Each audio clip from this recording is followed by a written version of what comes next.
at KGVY, and it's a wonderful day for all you folks that have headed off to or may head off for the rest of the parade.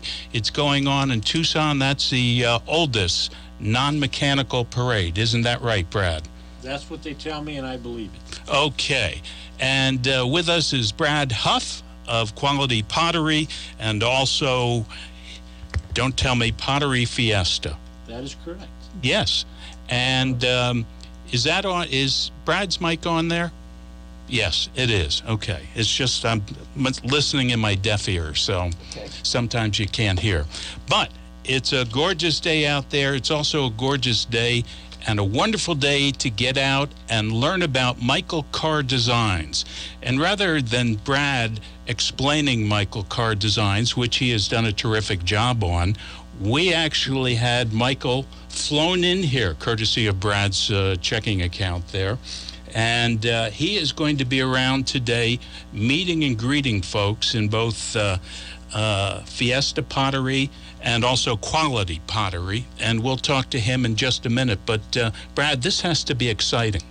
It's very exciting to have Michael here. As a matter of fact, we had a container delivered this morning from Michael Carr Designs, and I could never have planned that. It just happened. So he very seldom gets to be on the back end of a container delivery, so that was fun. But it's very exciting to have him here and learn more about his process and the pottery that we're able to offer. We are exclusive in Southern Arizona. In conjunction with his visit, we're calling it Michael Carr Days, and all through this weekend, starting today, we're offering 30% off of all of Michael Carr Designs offerings at both stores. That's Quality Pottery on Nogales Highway and Pottery Fiesta in Catalina.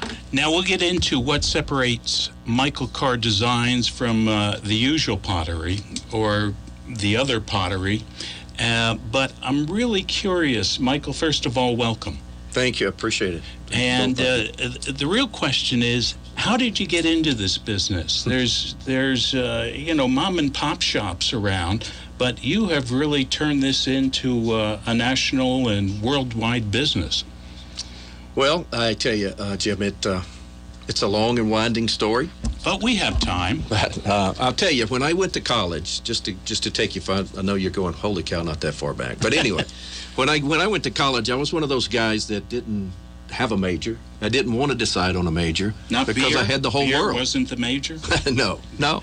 So, but I did envy friends and all that went there and, hey, I wanted to be a lawyer, I wanted to be an accountant or whatnot, because I was just starry-eyed about the whole world.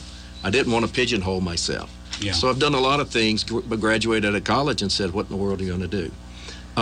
But fortunately for me, I did a lot of things I wanted to do. I did 3 terms in politics, local, wanted to save my town, I taught school and coached, or wanted to give back there because I got a lot out of my high school years, and I wanted to give back like the guy that mentored me. What sport did you coach?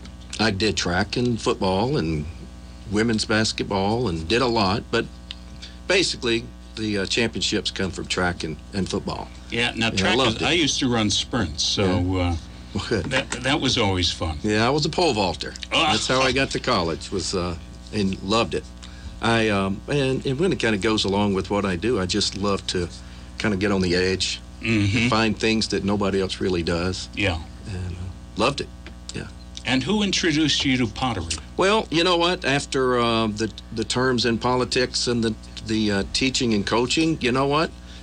I was ready to move on, to do something different. My wife was at home with our three kids, and it was quite a challenge. I had to step out on faith, quite frankly. But I resigned from all of that, and I had a friend that had just bought a pottery company out of Mexico. And he said, Mike, I don't have a clue what's going on here. Would you please just step in there and look at it? Mm-hmm. Neither did I. But that's the most fun, when you don't know what you're doing, because you can't make any mistakes. Yeah, but you're learning. Everything I did, I learned from it. I always believe when things, whatever comes up and change directions, I believe in those open doors. You just got to look, and I did. Had no clue what I was doing in pottery. It's not like I did that in high school or college. My dad was talented. I did some painting and stuff, but just came out of nowhere, really.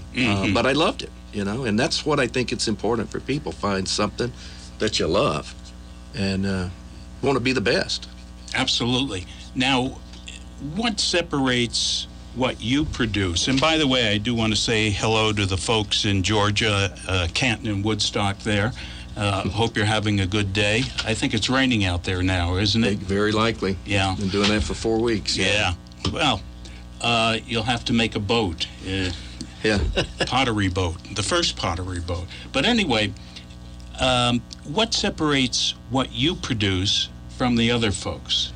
Well, I'll tell you, when it came time to be my own guy, when I named the company Michael Carr Designs, I was telling a friend of mine in the garden business, owned a garden center, hey, thinking about getting in the pottery business myself. And he said, this is impactful. He said, Mike, I need another pottery vendor like I need a hole in the head.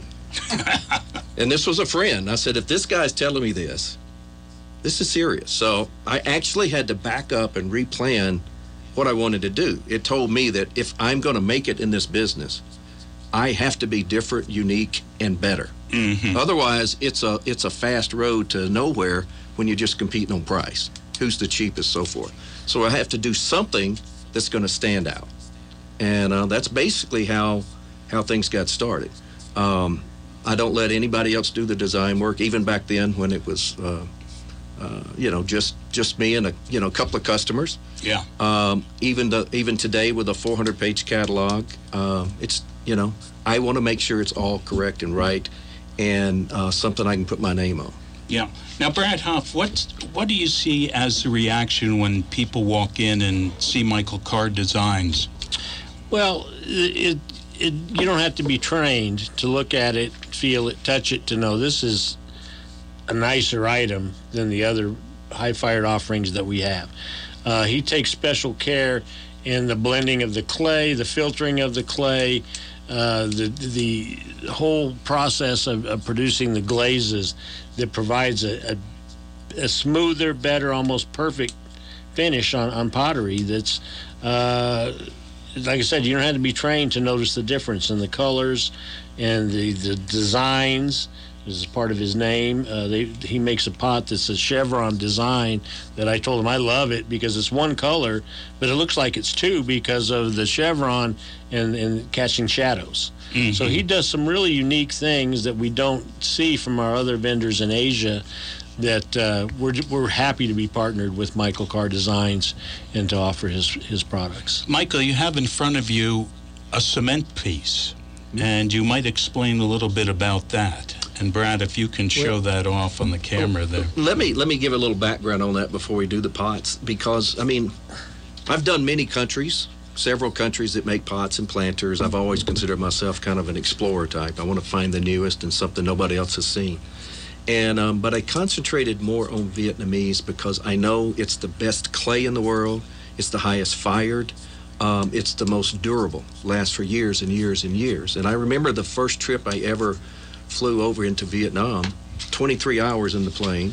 Wow. I'm landing in this old airport, and I have no prior history of Vietnam other than knowing the history of the Vietnam War and stuff. And I'm flying over there after 23 hours knowing how far I am from home. Yeah. And I'm seeing all the helicopter bunkers and where they keep the jets and stuff like that. And I'm wondering, what in the world, Mike, have you got yourself into, Walk out and go through customs, and there are all the soldiers looking. They won't smile. They look straight ahead, and you go, oh, my goodness, what's happening?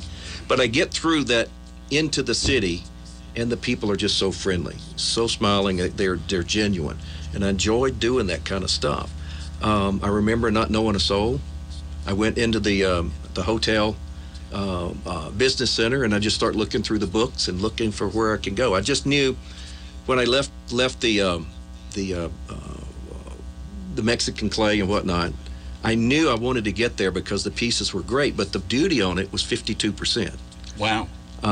But George Bush had just been elected president, and he announced he was going to make the most nations, Vietnam a most favored nation status, and that would drop the duty to 6%, so 52. So I wanted to go early, locate this stuff, and so great I did. But when I'm doing this product, I just have a hard time limiting to just a small focus. It's just a thing. It's like so much is out there, so many things I can do.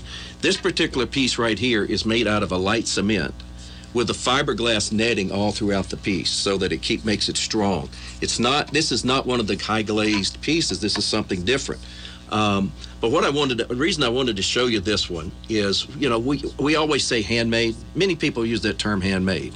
But when we say handmade, we really mean handmade. This piece here is pressed into a mold, but then even after the cement is wet, if you'll notice all of these mosaic tiles, every one of these things is pressed in by hand, creating its own pattern each and every time with the glass. And I love this piece here. Of course, it gets much bigger. We couldn't handle it in the studio.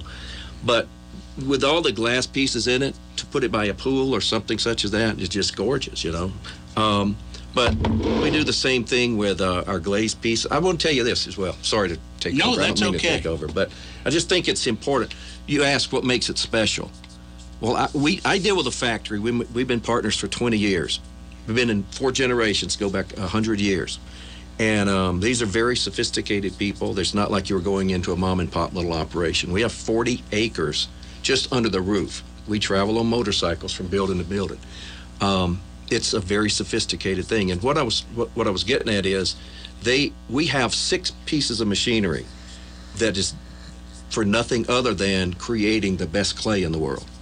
We take this clay, there's 3 different types of clay, mountains of clay, mix it in, we pour it in with a front end loader, goes into these 20-foot rock tumblers to mix it up, pour water in it, liquefy it, and then once it's liquefied, we run it through another piece of the machinery that just shakes it and pulls all of the materials that are not supposed to be there, all impurities, where it be sticks and rocks and whatever else it is. We suck all of that out, and then we reconstitute it into a malleable clay.